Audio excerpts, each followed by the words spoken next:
রহমানের বান্দাদের এক নাম্বার গুণ হলো এরা জমিনের উপরে চলাফেরা করবে কিন্তু অহংকার করবে না। এখন আসুন রহমানকে, এ মুসলমান বাবাজিরা, রহমান হলে একজন, তিনি হলেন আল্লাহ। আল্লাহ পাকের একটি সিফতি নাম হলো রহমান। একটু চিল্লায় বলা যাবে কি সুবহানাল্লাহ? কেমন রহমান, কত বড় দয়ালু, কেমন দয়ালু, সেই রহমানের কিছু পরিচয় জানার দরকার আছে না নাই?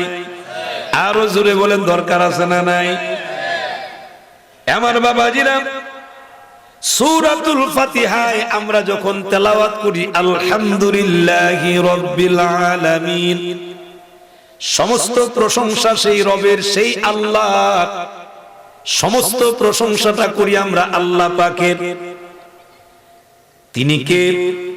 আলহামদুলিল্লাহি রাব্বিল আলামিন আর রহমানির রহিম। এই আয়াতের ভিতরেও আল্লাহ কামুল হাকিমিন তার আরেকটা গুণবাচক নাম উল্লেখ করেছেন, যিনি রহমান, যিনি হলেন দয়ালু। হে বাবাজিরা, আল্লাহ কতটুকু দয়ালু, আল্লাহ পাক রব্বুল আলামিন আমাদেরকে কি পরিমাণ দয়া করেন। হে আমার মুসলমান বাবাজিরা, আল্লাহর রাসূলের একজন সাহাবী, পালক সন্তান হযরত যায়েদ ইবনে হারেসা রাদিয়াল্লাহু তাআলা, এই যায়েদ ইবনে হারেসা, উনাকে যখন তায়েফ পাঠানো হলো, তায়েফের জমিনে যাবেন, ওই তায়েফের জমিনে যাওয়ার সময় উনার সঙ্গে একজন সঙ্গী নিয়ে গেলেন, যেই সঙ্গীটা হলো মুনাফিক। সঙ্গীটার নাম কি? মুনাফিক। কথা কাজে মিল নাই, যা বলে মুখ দিয়া, যা বলে অন্তরে তা নাই। এরকম লোক আছে না নাই? আওয়াজ করে বলা লাগবে, আছে না নাই? আমার মুসলমান, ওই মুনাফিক আল্লাহর রাসূলের দরবারে থাকলেন, আল্লাহর রাসূলের কাছে থাকলেন, ওখানে পরিচয় দিলেন উনি মুসলমান। মুসলমান পরিচয় দিয়ে আল্লাহর রাসূলের কদম মুবারকে থাকলেন। হযরত যায়েদ ইবনে হারেসা রাদিয়াল্লাহু তাআলা উনাকে যখন পাঠায় দেওয়া হয়, ওই তায়েফের জমিনে ভ্রমণের জন্য যখন পাঠায় দেওয়া হয়, ওনার সঙ্গে উনি বললেন, ইয়া রাসূলুল্লাহ, মুনাফিক বলতেছে, ইয়া রাসূলুল্লাহ, আপনারা আমাকে জবাব দিবেন, বলুন দেখি। এই মুনাফিক যে বললেন ইয়া রাসূলুল্লাহ, এই ডাকটা কি তার হৃদয়ের না মুখের? জুড়ে বলেন। আমার মুসলমান, সমাজের ভিতরে এমন অনেকগুলো মানুষ আছে, যেই মানুষদের মুখের কথা থাকে একরকম, ভিতরের কথা থাকে আরেক রকম। কথা বলেন ঠিক না বেঠিক? এই মুনাফিক মুখ দিয়ে বলছেন, ইয়া রাসূলুল্লাহ, আপনি আমাকে অনুমতি দেন, আমি যায়েদের সঙ্গে যেতে চাই সফর সঙ্গী হিসেবে। আল্লাহর রাসূল যখন অনুমতি দিয়ে দিলেন, অনুমতি দেওয়ার পরে আবার উনি রওনা দিলেন।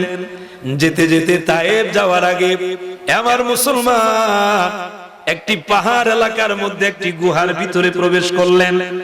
ওই গুহার ভিতরে প্রবেশ করে, ওই গর্তের ভিতরে প্রবেশ করে একটু রেস্ট নেবেন।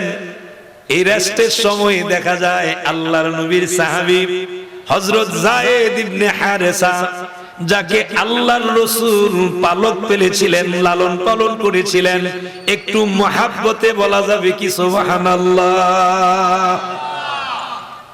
আমার মুসলমান, যায়েদ রাদিয়াল্লাহু তাআলা, উনার পরিচয় উনার বাবা, উনার পরিচয় উনার পরিবারের মানুষগুলো যখন পেলেন, আল্লাহর রাসূলের দরবারে যখন আগমন করলেন, আল্লাহর রাসূল বললেন, আমি যায়েদকে আটকাবো না, কিন্তু যায়েদ যদি স্বেচ্ছায় যেতে না চায়, আমি যায়েদকে বিতাড়িত করতে পারবো না।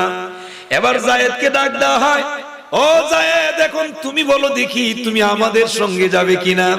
হযরত যায়েদ রাদিয়াল্লাহু তাআলা উনার আব্বা, উনার পরিবারের মানুষগুলোকে বললেন, আমি আপনাদের পরিচয় পেয়েছি, আপনাদের সম্পর্কে জানতে পেরেছি, আমি বুঝতে পেরেছি আপনারা আমার পরিবারের মানুষ, কিন্তু আমি কিন্তু আপনাদের সঙ্গে যাব না, আমি আল্লাহর রাসূলের দরবারে থাকব। এটা হলো যায়েদ। আমার বাবাজিরা, এই যায়েদ রাদিয়াল্লাহু তাআলা গর্তের ভিতরে যখন রেস্ট নিচ্ছিলেন, আরাম করতেছিলেন, ঠিক ওই মুহূর্তে যিনি মুনাফিক, ওই মুনাফিকের মুনাফিকি খাসলতটা বের হয়। ঘুমের ভিতরে উনি উনার সরঞ্জামাদি আগে উনি ব্যাগে করে নিয়ে এসেছিলেন, সেই সরঞ্জামাদির ভিতরে রশি ছিল, সেই সরঞ্জামাদির ভিতরে চাকু ছিল। কি ছিল? চাকু, রশি, চাকু।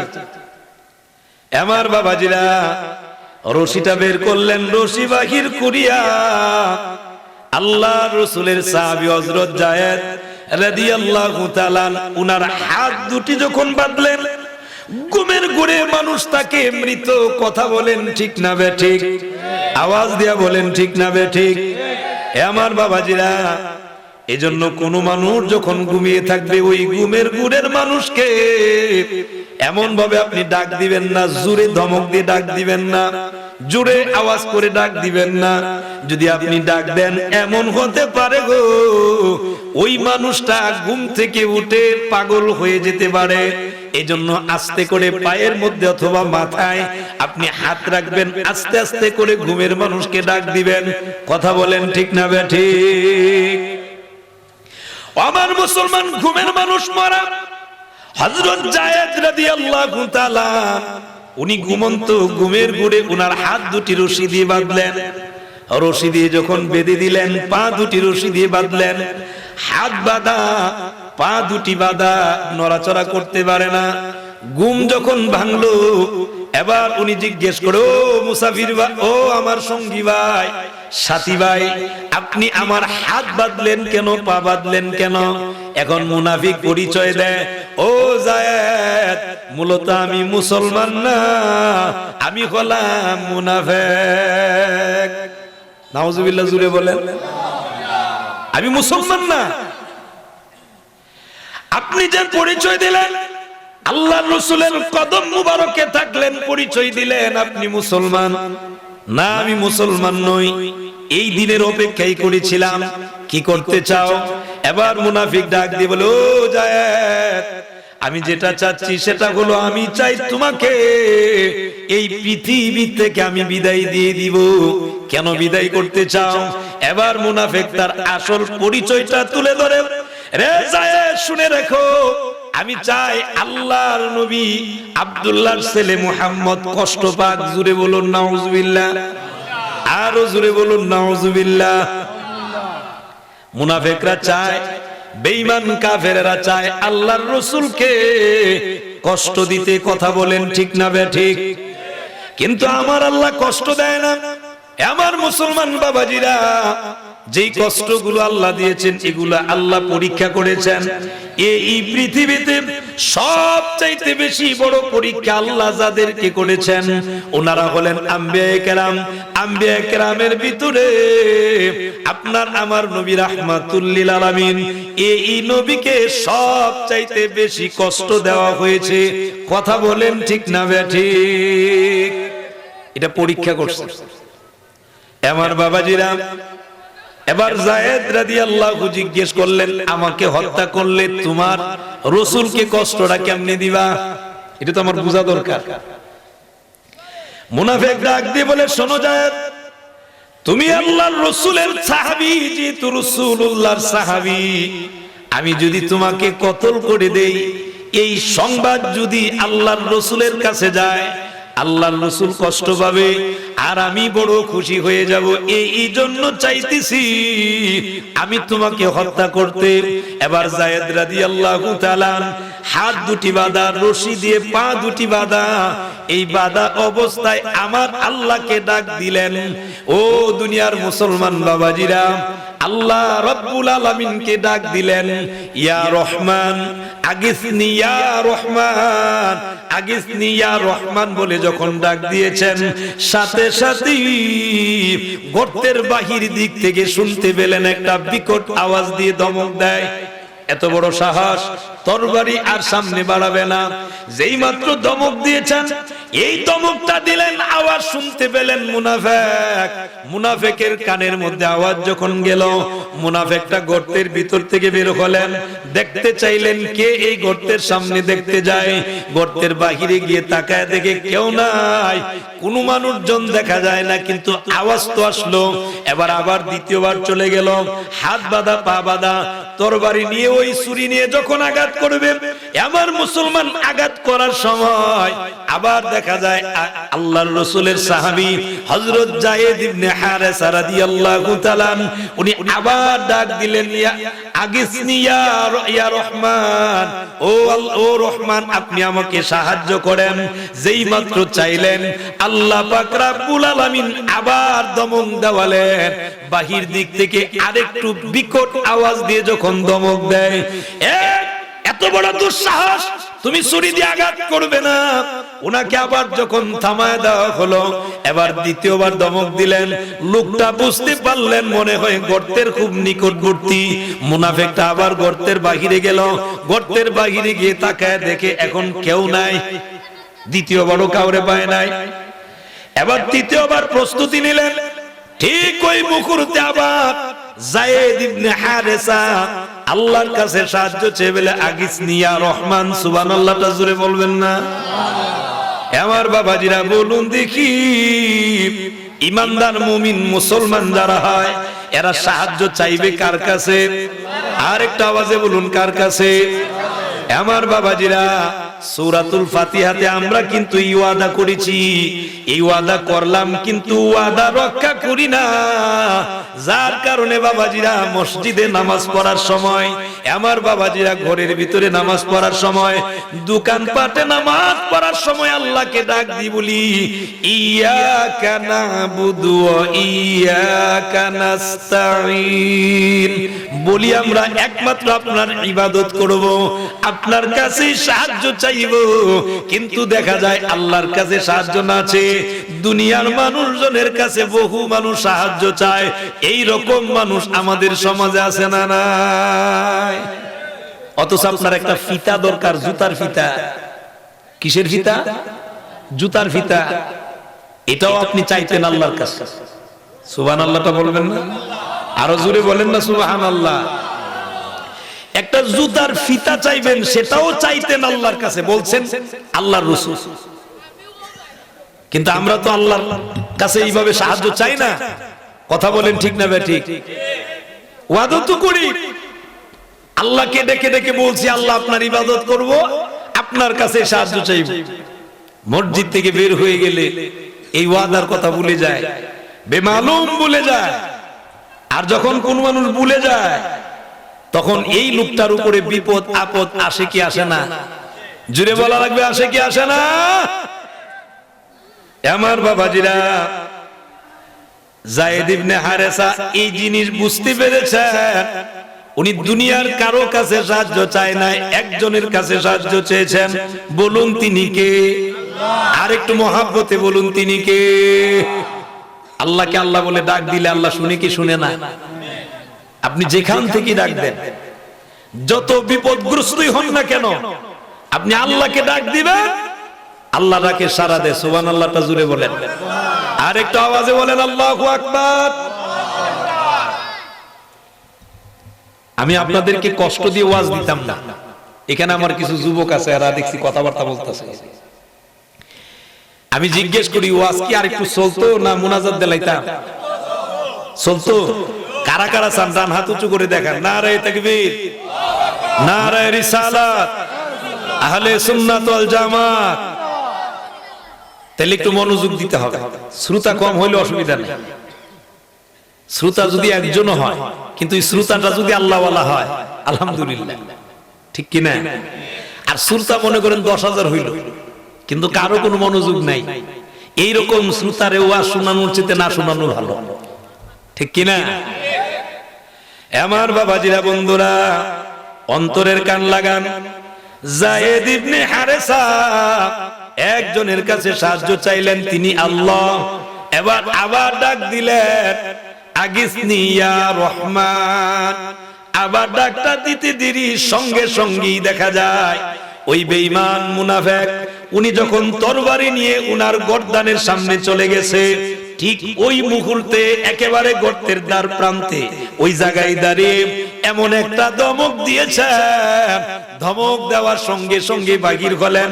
বের হওয়ার সাথে সাথে উনি তাকায় দেখতে পেলেন এমন একজন লোক দেখা যায় যিনি সাদা সাদা ধবধবে পোশাক পরিহিত, ওই পাগড়িটা হলো সবুজ পাগড়ি পরিহিত। এমন একজন মানুষ ঘোড়া থেকে নামলেন, ধমক দিলেন ওই মুনাফিককে, ধমক দিয়ে মুনাফিকটাকে বাহির করলেন। বাহিরে যাওয়ার পরে ওই লোকটাকে এইভাবে ধরলেন, হাতের মধ্যে তরবারি নিয়া গর্দানের মধ্যে যখন ছেড়ে দিলেন ওই মুনাফিকটাকে দ্বিখণ্ডিত করে দিলেন। একটু জোরে বলা যাবে কি আল্লাহু আকবার? আর একটু জোরে বলুন আল্লাহু আকবার। সাহায্য কে করছেন? জোরে বলুন কে করছেন? হে বাবাজিরা, আমি আমার কথা বলবো না, আল্লাহ পাক রব্বুল আলামিন এই জন্যই কোরআনুল কারীমে আল্লাহ ঘোষণা দিয়ে জানিয়ে দিয়েছেন, ইয়া আইয়ুহাল্লাযীনা আমানুস্তাঈনু বিস-সাবরি ওয়াস-সালাহ ইন্নাল্লাহা মা'আস-সাবিরিন। হে বাবাজিরা, আল্লাহ পাক রব্বুল আলামিন জানায় দেন, হে ঈমানদার জাতিরা তোমরা শুনে রাখো, আমি আল্লাহ পাক রব্বুল আলামিন জানায় দিলাম, আমি আল্লাহর কাছে সাহায্য চাইবে দুইটা মাধ্যমে। একটা মাধ্যম হলো সালাত, আর একটা মাধ্যম হলো ধৈর্য। সালাত আর ধৈর্যের মাধ্যমে আমি রবের কাছে যদি সাহায্য চাও, আমি আল্লাহ ওয়াদা দিলাম তোমাদের কাছে আমি থাকি, তোমাদের গারো স্বর্গের চাইতে আরো নিকটে আমি থাকি। একটু জোরে বলা যাবে কি সুবহানাল্লাহ? কিন্তু সাহায্য চাওয়ার পদ্ধতিটা তো অ্যাপ্লাই করি না, ঠিক কি না? আপনি নামাজে দাঁড়ান, আপনি নামাজে দাঁড়িয়ে আল্লাহর কাছে কাঁদেন, আল্লাহর কাছে বলেন আপনার এক ফোঁটা এই চোখের পানির দাম আছে না নাই? মুসলমান, বিশেষ করে যুবক যারা, এই যুবকেরা যখন আল্লাহর কুদরতি ভাবে সাজদা দেয়, একটা সাজদা দেয়, আল্লাহ পাক রব্বুল আলামিন ৭০ বার তার জবাব দেন। না কালকা বললেন সুবহানাল্লাহ। সুবহানাল্লাহ বললে কি গুনাহ হয়? পুলিশে মারবো, পুলিশে ধরবে? তাহলে একটু মহব্বতে বলেন না সুবহানাল্লাহ। সুবহানাল্লাহ বলবেন, আপনার সওয়াব, আপনার সওয়াব যদি নেওয়ার ইচ্ছা না থাকে আমি জোর করে নেওয়াইতে পারতাম না, ঠিক কি না? আমার বাবাজিরা, কিন্তু চাওয়ার পদ্ধতিটা জানতে হবে, আপনি কেমন ভাবে চাইবেন। এই চাওয়ার পদ্ধতিটা রহমান কেমন, আমার বাবাজিরা কেমন দয়ালু। আল্লাহ পাক রব্বুল আলামিন যাকে পাঠালেন, এবার দেখা যায় উনার রশি খুললেন, হাতের বাঁধন খুললেন, পায়ের বাঁধন খুললেন, হাত পায়ের বাঁধন খুলে দিয়ে যায়েদ ইবনে হারেসাকে বাহিরে আনলেন। বাহিরে বের হওয়ার পরে দেখলেন ওই মুনাফিকের গর্দান নাই। সুবহানাল্লাহটা জোরে বলেন। গর্দান শেষ। যায়েদ ইবনে হারেসা জিজ্ঞেস করলেন, হে আগন্তুক, আমি তো আপনাকে চিনতে পারলাম না, কে আপনি? এবার আগন্তুক মুস্কি হাসি দিয়ে বলেন, ও নবীর সাহাবী, আপনি আমাকে চিনতে পারেন নাই, আমি দুনিয়ার কোন মানুষজন নই, আমি হলাম আল্লাহর জিবরাইল। কেন আসলেন? জিবরাইল আমিন ডেকে বলেন, ও যায়েদ, আমি আসার কারণ হলো আল্লাহ পাক রব্বুল আলামিনকে তুমি যখন রহমান বলে ডাক দিয়েছো, আল্লাহর সাথে সাথে আমাকে হুকুম দিলেন, এ জিবরাইল, আমার বান্দা বিপদের সন্নিকটে, বিপদগ্রস্ত অবস্থায়, আর এই বিপদে পড়ে আমাকে যখন ডাক দিয়েছে, আমি আল্লাহ ডাকের সাড়া দিলাম। ও জিবরাইল, দেরি করো না, এখন তুমি চলে যাও, আমার বান্দাকে গিয়ে সেভ করে নাও। একটু জোরে বলা যাবে কি মারহাবা? তাহলে আল্লাহকে ডাকলে লাভ আছে না নাই? কিন্তু ডাকার মতো তো ডাকতে জানি না, ঠিক কি না? রহমান দয়ালু, আল্লাহ যে কত দয়ালু, কি পরিমাণ দয়া করে। আমার বাবাজিরা, দুনিয়ার ভিতরে বসবাস করতে যায় মুসলমানরাও বসবাস করে, আবার বেঈমান কাফেররাও বসবাস করে। কথা বলেন ঠিক না বেঠিক? মুসলমান বসবাস করে, বেঈমান কাফেররাও বসবাস করে। এমন অনেক বেঈমান, যেই বেঈমান কাফেরগুলো আল্লাহকে গালি দেয়, দেয় কি দেয় না? জুড়ে বলা লাগবে, দেয় কি দেয় না? আল্লাহকে গালি দেয়। বহু বেঈমানেরা আমার রাসূলকে গালি দেয়। আমার বাবাজিরা, আল্লাহকে গালি দেয়, কিন্তু আল্লাহ গালির জবাব সাথে সাথে দেয় না। কেন? আল্লাহ রহমান, আল্লাহ পাক রব্বুল আলামিন দয়া করার কারণে। সমুদ্রের মাছ শুধু মুসলমানে খায় এরকম নয়, ওই সমুদ্রের মাছ কিন্তু বেঈমান কাফেররাও খায়। খায় কি খায় না? আমার বাবাজিরা, জমিনের মধ্যে ফসল রোপণ করা হয়, এই ফসলগুলো শুধু মুসলমানে খায় এইরকম নয়, এই ফসলগুলো কিন্তু যারা বেঈমান কাফের রামবা এরাও কিন্তু খায়। আল্লাহ পাক রব্বুল আলামিন দুনিয়ার জগতের ভিতরে মুসলমানদেরকে যেমন খাওয়াচ্ছেন, বেঈমান কাফেরদেরকেও খাওয়াচ্ছেন। এমনটাও দেখা যায়, এমন বেশি, এমন বড় লোক বেঈমান কাফেরও থাকে, যাদেরকে আল্লাহ পাক রব্বুল আলামিন বিশাল বিশাল সম্পদের মালিক, বাড়ি গাড়ির মালিক, ব্যাংক ব্যালেন্সের মালিক বানায়। কথা বলেন ঠিক না বেঠিক? নাফরমানিও করে, কিন্তু আল্লাহ দয়ালু, আল্লাহ রহমান। ওই রহমান হওয়ার কারণে আল্লাহ পাক রব্বুল আলামিন সবাইকে খাওয়ায়, সব মানুষের উপরে। এই যে আকাশের সূর্য, এই সূর্যের আলো শুধু মুসলমান ব্যবহার করে, শুধুমাত্র মুসলমানেরা ব্যবহার করে এমন নয়, এই সূর্যের আলো কিন্তু বেঈমান কাফেররাও ব্যবহার করে। কথা বলেন ঠিক না বেঠিক? করে কি করে না? আল্লাহ যদি অর্ডার দিতেন, আল্লাহ যদি অর্ডার দিতেন, এ সূর্য, আমি তোমাকে অর্ডার দিলাম শুধু মুসলমানদেরকে আলো দিবা, বেঈমান কাফেরদেরকে আলো দিবা না। আমি আপনাদেরকে জিজ্ঞেস করি, আল্লাহ এই হুকুম দিলে, সূর্য হুকুম মানে যার, বলুন তিনি কে? আল্লাহর হুকুম মানে কি না? মাঝে মাঝে এটার একটা বাস্তবতা দেখবেন। আপনি ঘর থেকে বের হইছেন, বৃষ্টি নামছে, রোডের মাঝখানটা আপনি হাঁটতেছেন, দেখেন রোডের ওই পাশে বৃষ্টি পড়ে, এই পাশে বৃষ্টি পড়ে না। এরকম হয় কি না? এদিকে পুরা বৃষ্টি, এদিকে রৌদ্র, পুরা রৌদ্র। সুবহানাল্লাহ বলবেন না? আল্লাহ যদি চাইতেন পারতেন, কিন্তু আল্লাহ দুনিয়ার ক্ষেত্রে এটা করেন না। দুনিয়াতে সব মানুষদেরকে আল্লাহ দিলেন, ব্যবহার করো, কোনো অসুবিধা নাই, কিন্তু পরকালে জবাবদিহিতা আছে না নাই? জুড়ে বলা লাগবে, আছে না নাই? এই পরকালের এই জবাবদিহিতার কথাই আমি আপনাদের কাছে কিছু বলবো। আমার বাবাজিরা, আল্লাহ পাক রব্বুল আলামিন এই দুনিয়াতে আদম সফিউল্লাহ থেকে শুরু করে আমাদের নবী আখিরে জামানার পয়গম্বর সাইয়্যিদুল মুরসালিন খাতামান নবিয়্যিন, নবী কুল সম্রাট নবী মুহাম্মদুর রাসূলুল্লাহ সাল্লাল্লাহু আলাইহি ওয়াসাল্লাম পর্যন্ত যত পয়গম্বর পাঠালেন, আমার বাবাজিরা, সকল পয়গম্বরেরা এক আল্লাহর দিকেই দাওয়াত দিয়েছেন। একটু জোরে বলা যাবে কি সুবহানাল্লাহ? এক আল্লাহর দাওয়াত দিয়েছে। আমার বাবাজিরা, আল্লাহর নবী রাহমাতুল লিল আলামিন যখন রহমানের কথা বলেন, বেঈমান কাফেররা বলে রহমানকে, তাহলে তো তুমিও আমাদের মতোই, আমরা যেমন লাত উজ্জা মান্নত এদের পূজা করি, তাহলে আল্লাহ একজন, রহমান আরেকজন। নাউজুবিল্লাহ, জুরে বলেন।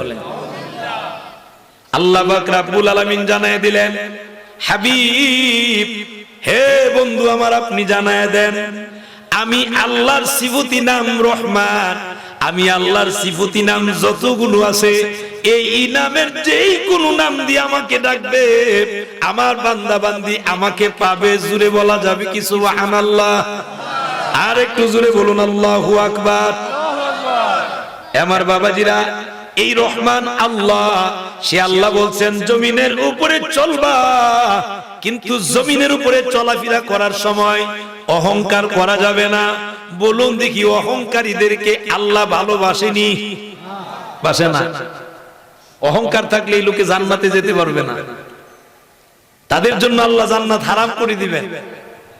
সুতরাং জান্নাতে যেতে হলে অহংকারী হওয়া যাবে। ভাইরা আমার, জলিল ও কদর পয়গম্বর মুসা কালিমুল্লাহ, এই মুসা কালিমুল্লাহ আমার বাবাজিরা, কোন একজন উনার উম্মত জিজ্ঞেস করলেন, ও পয়গম্বর বলুন দেখি বর্তমান প্রেক্ষাপটে সবচেয়ে জ্ঞানী কে? মুসা কালিমুল্লাহ উনি মুস্কি হাসি দিয়ে জবাব দিলেন, যেহেতু উনি ওই সময়কার পয়গম্বর, যখনকার যেই পয়গম্বর ওই পয়গম্বরই সবচেয়ে জ্ঞানী। সুবহানাল্লাহটা জুড়ে বলেন। উনি ওইটা মনে করে উনি জবাব দিলেন, আমি সবচেয়ে জ্ঞানী। কিন্তু আল্লাহর কথাটা পছন্দ হয় নাই। হে বাবারা, আল্লাহর যেহেতু কথা পছন্দ হয় নাই, সঙ্গে সঙ্গেই আল্লাহ পাক রব্বুল আলামিন মুসা কালিমুল্লাহকে বললেন, ও মুসা তুমি জ্ঞানী নও, তোমার চাইতেও জ্ঞানী আমি আল্লাহ রেখে দিছি। আর জুড়ে বলেন না সুবহানাল্লাহ। ওই সময়কার উনি পয়গম্বর, উনি জ্ঞানী, জবাবটা যথার্থ হয়েছে, কিন্তু আল্লাহ পাকের কাছে পছন্দ হয় না। কেন? আল্লাহ চায় না কোন পয়গম্বর এইভাবে বলুক। এই জন্য আল্লাহ রসুল আল্লাহর কাছে দোয়া করতেন, আল্লাহ মানুষের চোখে আমারে ছোট বানা, আমার চোখে আমাকে ছোট বানান, আর মানুষের চোখে আমাকে বড় বানায় দেয়। আরো জোরে বলেন সুবহানাল্লাহ। মানুষের চোখে আমাকে বড় বানান, আমার চোখে আমাকে ছোট বানান। অহংকারটা তো তখনই আসে যখন আপনি নিজের চোখে নিজে বড়, ঠিক কিনা? এরকম বাবওয়ালা কিছু মানুষ আছে না নাই? আমি বিশাল, আমি এই, আমি সেই, আমি কত কিছু, আর পরিচয় দেয়। আমাদের পরিচয় একটা, সেই পরিচয় হলো আমরা আল্লাহর গোলাম, আল্লাহর রসুলের উম্মত। কথা বলেন ঠিক না বেটে? রসুলের উম্মত। আর যেই রসুলের উম্মত সেই রসুলের আদর্শ থাকার দরকার আছে না নাই?